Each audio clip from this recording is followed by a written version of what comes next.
Reindeer farming is becoming more popular worldwide as farmers see many benefits in raising these unique animals.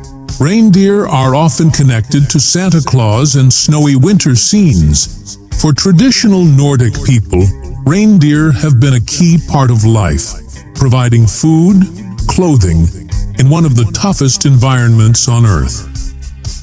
Join us now to explore the fascinating world of reindeer. Reindeer herding is the practice of managing and caring for reindeer within a designated area, a tradition that has existed for centuries. Unlike fully domesticated animals, reindeer are semi-domesticated, meaning they still retain many of their wild instincts, but are guided and cared for by humans.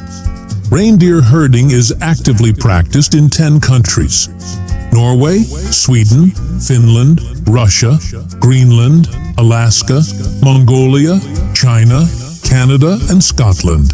The people who herd reindeer, known as reindeer herders, typically work within structured groups such as families, herding districts, Sami villages, and collective farms. These herders rely on deep traditional knowledge to guide their herds through seasonal migrations, ensuring the animals have access to food and suitable conditions year-round. Approximately 100,000 people are engaged in reindeer herding today, primarily in the circumpolar north. Lapland, a region spanning across northern Scandinavia, is widely recognized as the heart of reindeer culture. The Sami are the indigenous people of northern Norway, Sweden, Finland, and the Kola Peninsula in Russia. They are the last group in Lapland to continue the practice of free-range reindeer herding, where reindeer roam vast areas rather than being confined to farms. In winter, reindeer primarily feed on lichen, which they dig out from under the snow using their hooves. They also eat other vegetation hidden beneath the snow, such as mosses, grasses, and shrubs. In forested areas, they consume hanging lichens from tree branches, which provide essential nutrients during the harsh, snowy months. During summer, their diet changes as fresh vegetation becomes available.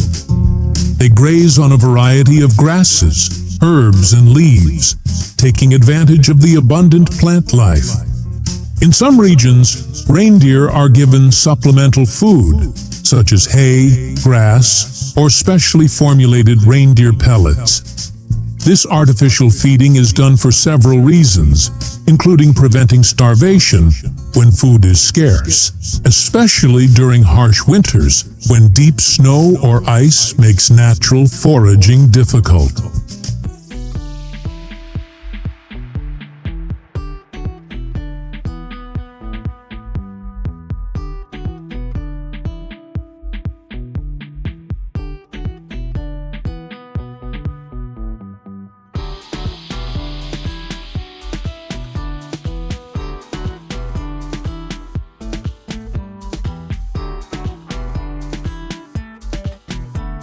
In the summer, reindeer and their herders move to coastal or mountain areas to escape biting insects like mosquitoes and flies, which can be a major problem in warmer months. These areas also provide fresh, nutrient-rich grasses, herbs, and other plants, making them ideal for grazing.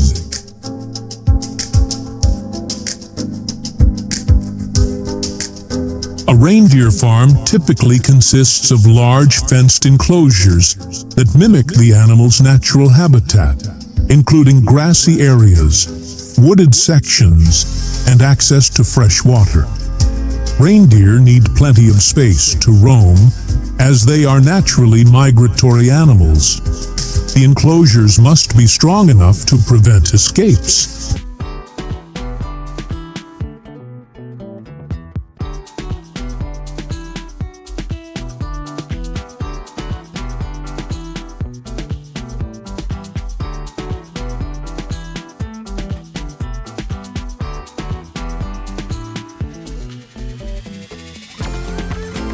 Sorting reindeer is an important step in managing and caring for the herd. This process helps farmers better control their herd, ensure the reindeer's health, and assign them to the right purpose. First, the reindeer are gathered into a large fenced area called a holding pen. Farmers may use herding dogs, snowmobiles, or walk on foot to gently guide the herd into the pen without causing stress or fear.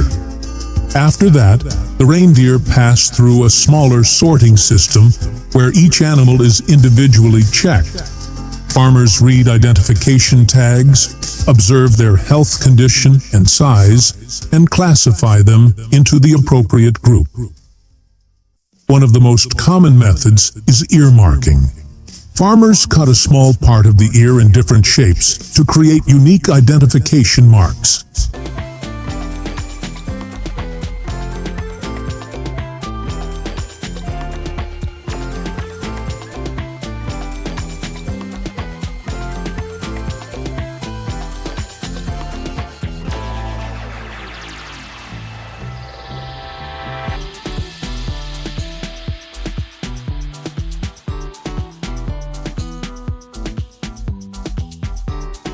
Both male and female reindeer grow antlers, making them unique among deer species where usually only males have them.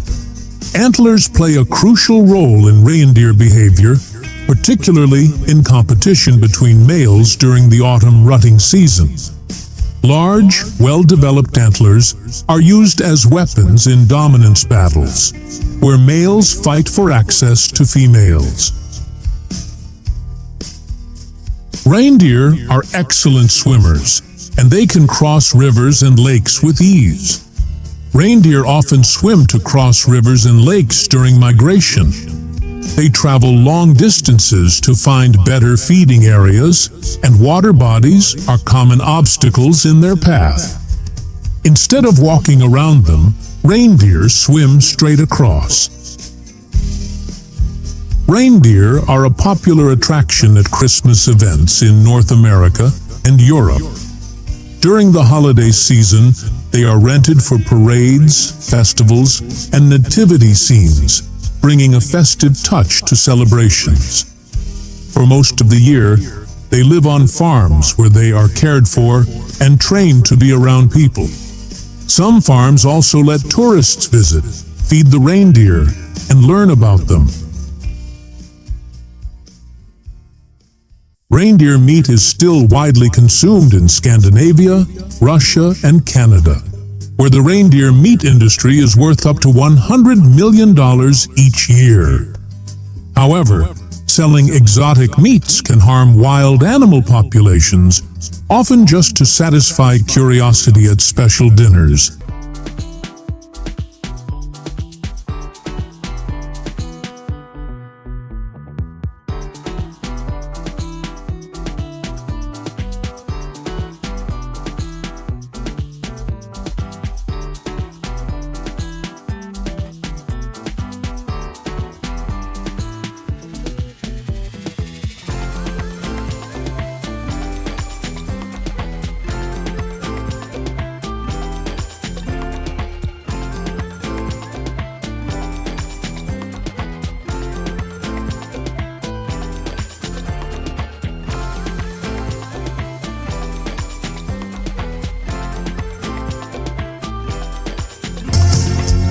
Welcome to the heart of tequila country. Here, under the Mexican sun, farmers harvest the mighty blue agave, tough, spiky, and full of hidden sweetness. Using sharp tools and skill, they cut away the leaves to reveal the precious piña inside. But that's just the start. From cooking to fermentation and distillation, every step transforms this plant into the tequila we know and love. Making tequila is a long process that takes about 7 to 9 years. It starts with planting Tequilana Weber blue agave, the main ingredient. To be real tequila, the agave must be grown in specific areas of Mexico, and approved by the Tequila Regulatory Council. At the beginning of the agave growing process, drones help farmers by spraying herbicides to control weeds. They also spread fertilizer and insecticides to keep the plants healthy. Drones not only help farmers make more money, but also protect the environment. They use less water for each job, which helps save resources. When the blue agave plant is fully grown, the harvesting process, called jima, begins. The workers, known as jimadores, use a special tool called a koa, a sharp, round-bladed knife, to cut off the tough leaves and sharp spikes around the plant. Removing the leaves is important because only the piña, or the core of the plant, contains the sugars needed to make tequila. This process requires skill and physical strength, since a fully grown blue agave can weigh between 40 and 100 kilograms. There are 136 species of agave in Mexico, but only blue agave is used to make tequila, known for being the best and safest option. Once the piñas are removed from the plant, they are gathered and transported to the factory for further processing. The next step is hydrolysis, where the agave are cooked to turn inulin, the main carbohydrate in agave, into fermentable sugars. Before cooking, workers use a long knife to cut the large agave in half, making them easier to handle and cook evenly. The cooking process takes place in traditional brick ovens or autoclaves, large steam chambers, where hot steam at temperatures between 100 degrees Celsius and 110 degrees Celsius slowly softens the agave. This not only breaks down inulin, but also helps create aromatic compounds that give tequila its unique flavor. After heating, the piñas are cooled for about 8 hours. After the piñas have been carefully cooked, they hold within them a treasure, sweet, caramelized sugars that will soon be transformed into tequila. But first, these sugars must be freed from the fibrous core. In modern tequila distilleries, this extraction process is dominated by gear roller mills, a series of powerful machines that take the softened agave and crush it. The piñas are fed into the rollers, where they are pressed and ground until their fibers are stripped dry. Water is often sprayed onto the crushed agave to help wash out any remaining sugars. But in certain distilleries, where history is still honored, an ancient technique is used, the tahona. This is a massive volcanic stone wheel, sometimes weighing up to 2 tons, that slowly rolls over the agave, grinding it into a pulp and coaxing out its juices. As the sweet golden juice called mosto gathers under the grinding stones or flows from the roller mills, it reaches an important stage in tequila making. Once the sweet golden juice is extracted from the cooked agave, it is carefully collected and transferred into large fermentation tanks. Yeast is introduced into the liquid, kicking off a fascinating natural process. As the yeast feeds on the sugars, it produces alcohol and carbon dioxide, creating bubbles that rise and dance on the surface. This is the stage where tequila starts to develop its signature flavors and aromas. Once fermentation is complete, the liquid undergoes distillation, a purification process that concentrates the alcohol and removes unwanted substances. Tequila is traditionally distilled twice in copper or stainless steel stills. Depending on the desired variety, tequila may then enter the maturation phase, aging in oak barrels to enhance its character. During aging, the tequila absorbs compounds from the wood, which influence its color, aroma, and flavor. The final product is packaged in sanitary, new containers. On the remote islands of Indonesia, a giant predator still rules, the Komodo dragon.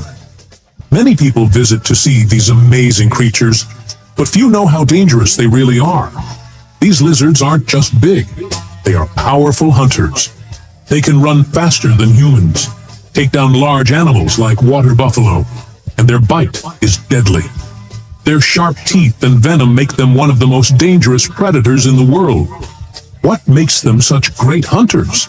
And how do they survive? Komodo dragons are expert hunters, and their favorite prey? Deer and goats. These animals are just the right size, big enough to be a filling meal, but not too large to overpower. Komodo dragons don't chase their prey like other predators. Instead, they rely on patience and stealth, sneaking up before launching a deadly ambush. Deer and goats often wander into open areas, making them easy to spot. During the dry season, they gather near water sources, giving Komodo dragons the perfect chance to strike.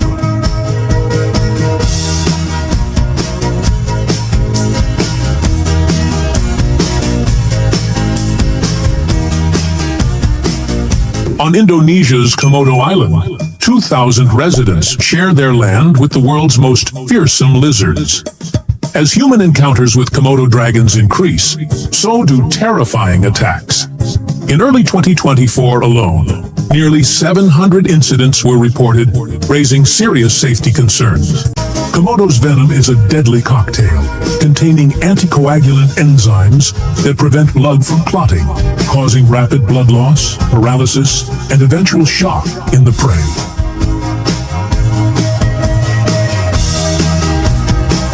If a struggling deer or wild boar wades too deep, a Komodo dragon might charge in, clamping its powerful jaws around the victim and dragging it back to shore. Even fish, sea turtles, or carrion washed up by the tide can become an easy meal. Their keen sense of smell allows them to detect food from miles away, even if it's hidden beneath the waves.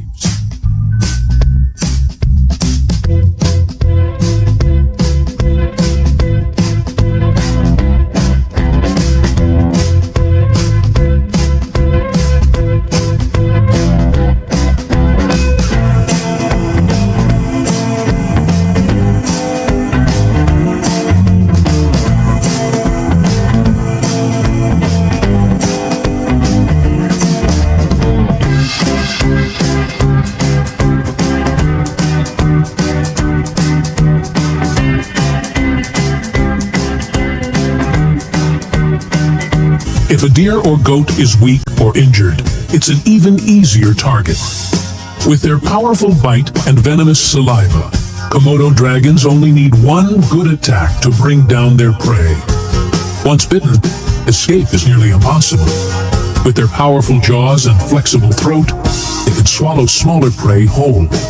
For larger animals, they tear off massive chunks of flesh, devouring nearly every part: bones, skin, and even hooves.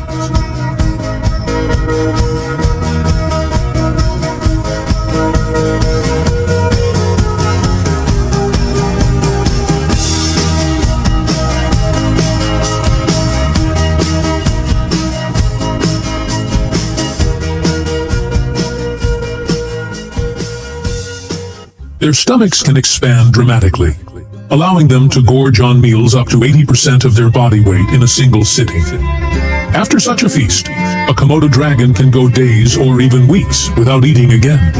A single large meal, like a deer, can keep them full for about a month. Their slow metabolism allows them to survive long periods without food, making them incredibly efficient predators. Komodo dragons may be land carefully controlled for optimal hatching rates. Once the chicks hatch, they are monitored closely and provided with nutrient-rich feed to support their rapid growth.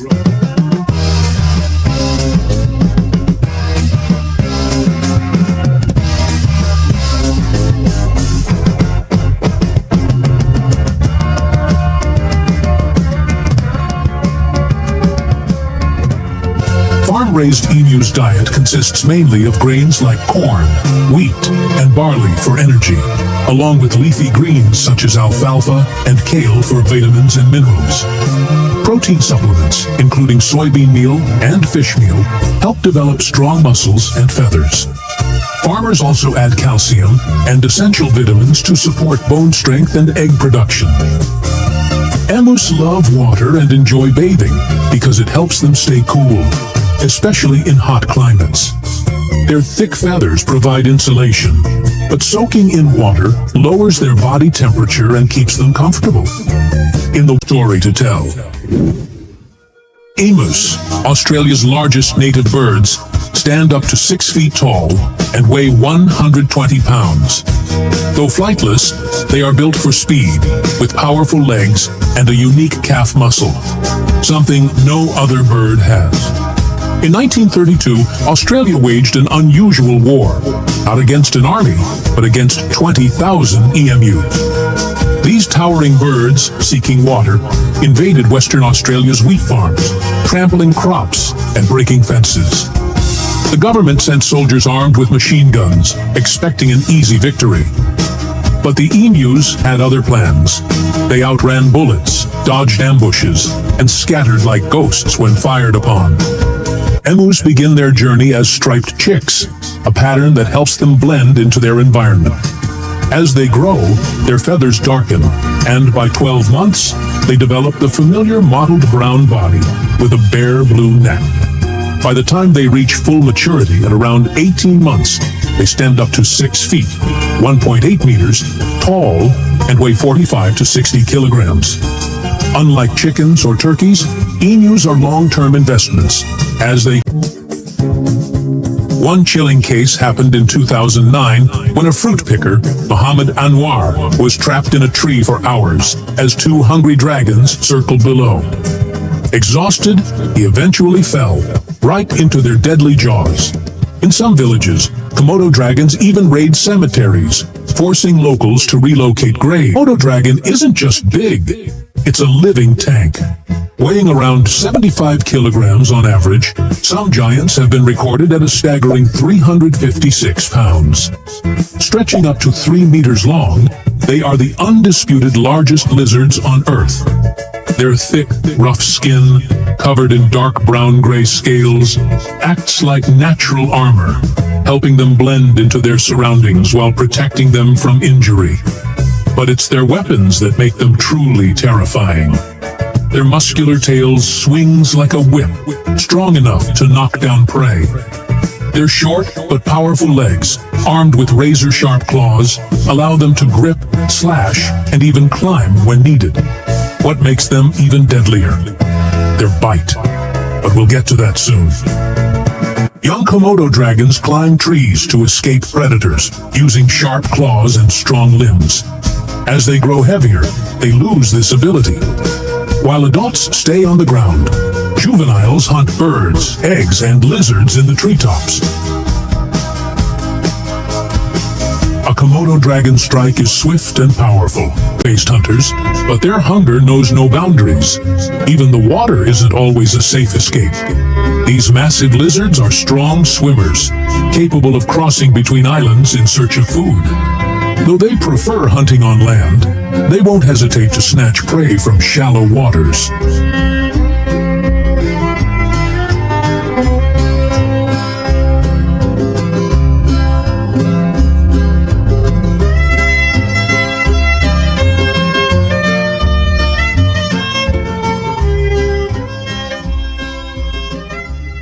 Newborn Komodo dragons face danger immediately, even from their own kind.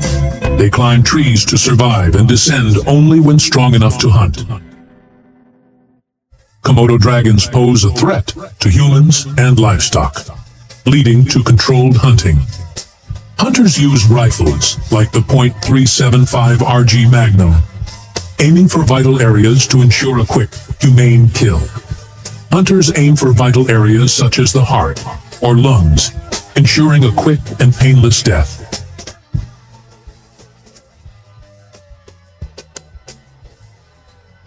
After capture, dragons are examined and tagged for conservation, helping scientists track their health and population. Though the dragons are protected, their numbers remain fragile. Conservationists continue to study their behavior and genetics, searching for ways to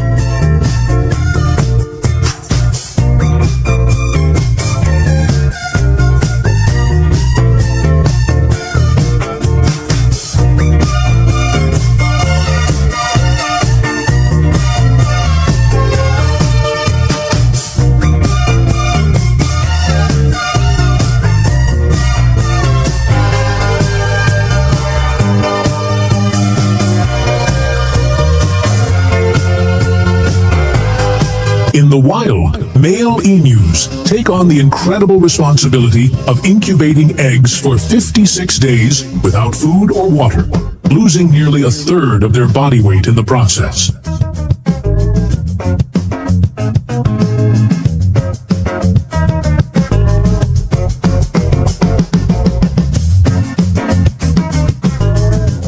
The secret behind an emu egg's stunning green color lies in pigments.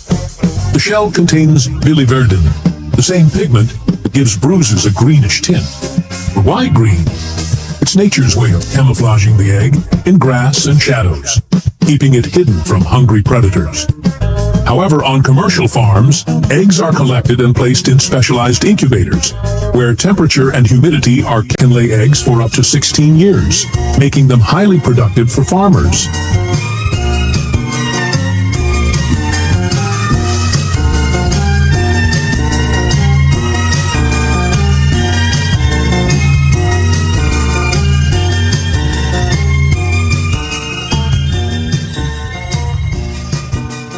Emu farming is a unique and growing agricultural practice that offers multiple commercial benefits. These large flightless birds, native to Australia, are raised for their meat, oil, feathers, and leather, making them a highly valuable livestock species. Unlike traditional poultry, emus belong to the ratite group, meaning they have underdeveloped wings and rely entirely on their powerful legs for mobility. Today, Australia, China, and the United States are the leading countries in commercial emu farming. Since emus are social animals, they thrive best when raised in groups. Farmers ensure they have spacious enclosures to prevent aggression and stress, as isolated emus can become depressed and even refuse to move.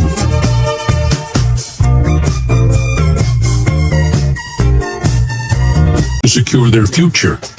What do you think about this fearsome predator? Share your thoughts in the comments.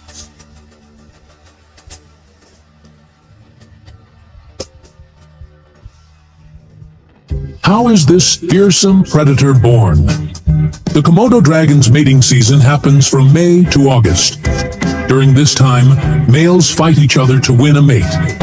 After that, the female lays 15 to 30 eggs and hides them in a nest. The eggs take 7 to 8 months to hatch.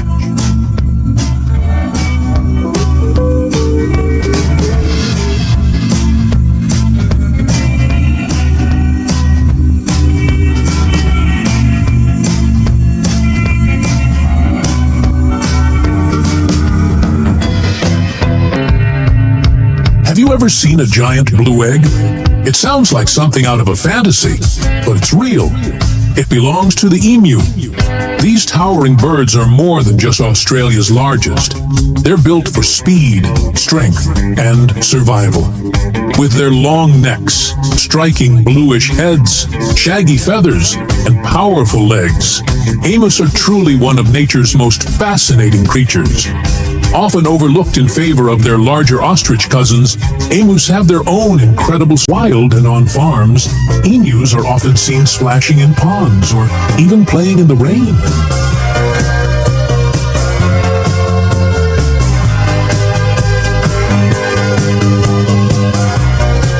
Around 12 to 18 months, emus are ready for processing.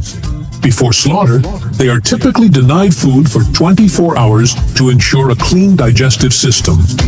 Emu meat is valued for being lean, high in protein, and low in cholesterol, making it a popular alternative to beef.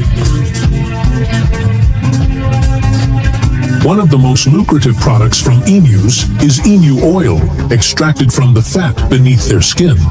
This oil is widely used in cosmetics, therapeutic treatments, and traditional medicine, known for its anti-inflammatory properties and benefits for joint pain, arthritis, and skin conditions. Additionally, emu leather is prized for its durability and used in high-end fashion accessories, while their soft feathers are used for decorative and industrial purposes.